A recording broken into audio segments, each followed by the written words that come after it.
Presidential Security Group o PSG na ngayon ay pangalan niya PSC, Presidential Security Command.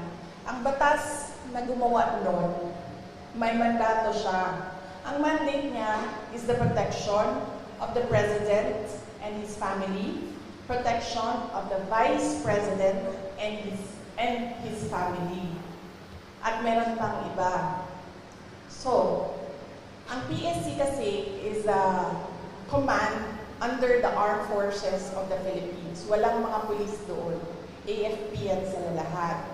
Ang mandate ng PSC, President and Vice President. Bakit? Bakit yun ang mandate nila?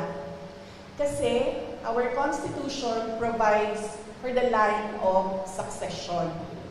The Vice President is the first in line. So, ibig sabihin, the state